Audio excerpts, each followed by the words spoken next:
It's a very dark day for America, indeed a very dark time for the entire West. The legacy of Charlie Kirk, for generations to come, is going to be remembered forever. I go around universities and have challenging conversations, because that's what is so important to our country, is to find our disagreements respectfully, because when people stop talking, that's when violence happens. I've never seen someone do this. Well, it's a growing trend because people like me are facing violence, assaults, the left. Yes, the campus Antifa. I've been stormed out of restaurants. I've been assaulted publicly, multiple death threats. Okay, so what's your drawing on this? There's more people that agree with me than some people would actually believe, and they come out of the woodwork when I do stuff like this. We record all of it so that we put it on the internet so people can see these ideas collide. When people stop talking, that's when you get violence. That's when civil war happens, because you start to think the other side is so evil and they lose their humanity. Should be crowned one of the greatest Christian martyrs of the 21st century. I just think he is a hero. He is an inspiration, whether you like it or not. There's a place called heaven, and that's where Charlie is. He's done God's work. He has done God's work by inspiring many, many young people into the movement to find their way to the truth, to find inspiration through Jesus Christ towards Christianity, and to decipher between right and wrong, to discover the virtues, the goodness of Western values. Everything that comes out of Britain, everything that comes out of America, despite all of the mishaps and whatnot in history. Everything that is good that has come out of the West, it is worth fighting for. And that's what Charlie Kirk has demonstrated. A son and daughter have been denied their father. A wife has been denied her husband. And the entirety of America have been denied probably a future president of the United States of America. He could have been a potential presidential candidate. He was 31 yesterday when he died. He's the same age as my older brother, 31. It's absolutely horrible, the footage that I saw. I'm normally not squeamish, or I don't shy away from this stuff. I'm used to seeing graphic images and videos, but it struck a chord in me. It was horrifying to watch him die in this way. The fact that this comes from the tolerant, peaceful, harmonious left, doesn't it? The fact that you guys can't sit together on what supposedly should be a civilized society to be able to engage in a conversational capacity, to engage in debate, in a dialogue, in open conversation, to speak with one another, to get to the bottom of things, to settle our disputes and disagreements, and to get to the truth no matter our differences, even though we disagree with each other. How could you assassinate someone and murder someone like Charlie Kirk simply because you disagree with his views and opinions? That just shows the reality of things. This is the left. This is the clear demonstration that we are fighting a battle between good and evil. This is a spiritual battle. And believe you me, we have to continue fighting this. I don't feel sad about this. I'm not crying. You don't see me crying. I didn't shed a single tear this morning. Well, actually I did. But that's over now.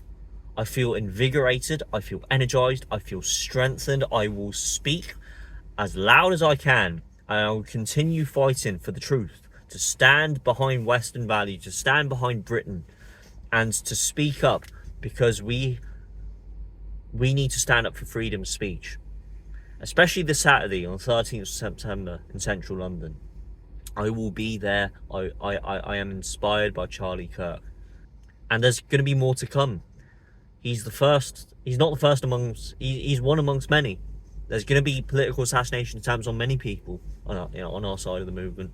Ben Habib, Nick Tinconi, Rupert Lowe. There's more to come. Believe you me. It doesn't end, does it?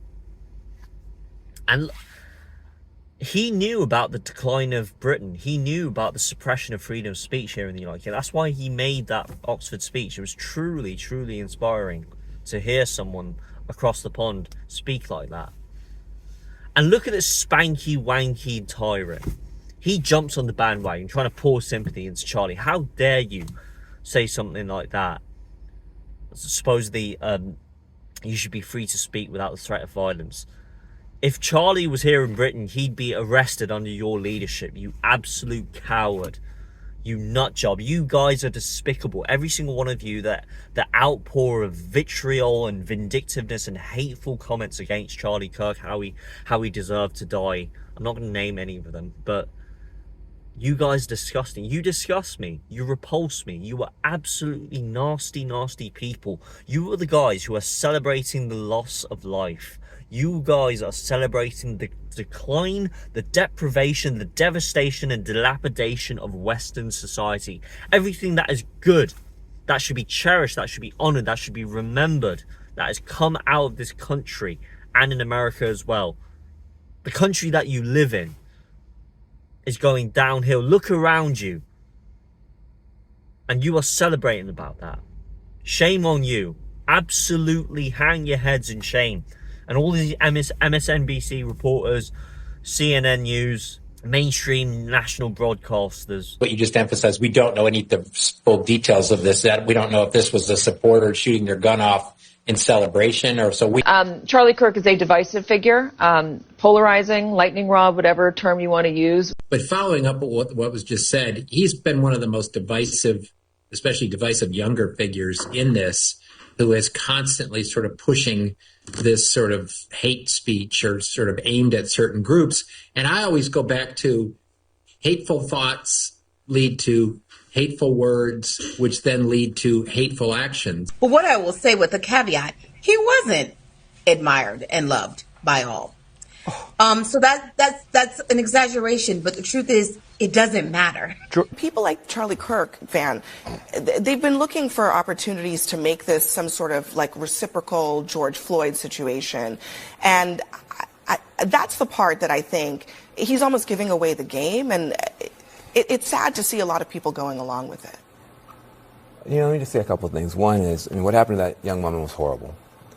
And it's everybody's nightmare. If you're in any public space, a subway, whatever, that something bad's going to happen to you or somebody you care about. So it does strike a chord. We don't know why that man did what he did. And for Charlie Kirk to say, we know he did it because she's white, when there's no evidence of that, it's just pure race mongering, hate mongering. It's wrong. Thank you for firing Matthew Dowding from MSNBC. Thank God that he was fired. Rightfully so. He deserves it. For any of these faithful Democrats, I say to you, can you at least not come onto equal terms that a fellow American died? He wanted the best out of your country. He wanted the best out of America as much as you did. Even though you vehemently disagree with and oppose his views, at least you can just share a moment, just 10 seconds, just to sit and contemplate and think. Someone wanted the best out of America as much as you did. At least you can agree on that, can't you? At least you can have just a teeny tiny ounce of empathy.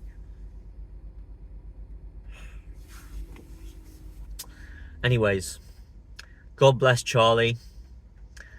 God bless America. God bless Britain. God bless the West. The West is the best. Just remember that. Freedom of speech, it's worth fighting for. Remember Ephesians 6:12, for we do not fight against flesh and blood, against spiritual wickedness in high places. This is a spiritual battle, and we have to continue fighting. I know about the threat of Islam. I know about the threat of the religion of peace. I know that someday I'll get a knock on the door. I know that potentially I might be hunted down by terrorists, Antifa, Islamists. Come at me. Come at me. I just don't care anymore. I'm going to come on the 13th of September with more optimism, with more strength, with more courage, and a big smile on my face. Because on the 13th of September, I will stand unashamedly, unequivocally, unapologetically for freedom of speech, for Christianity, through Jesus Christ. Charlie Kirk will be remembered. God bless you all. Rest in peace, Charlie Kirk. I'll see you on Saturday.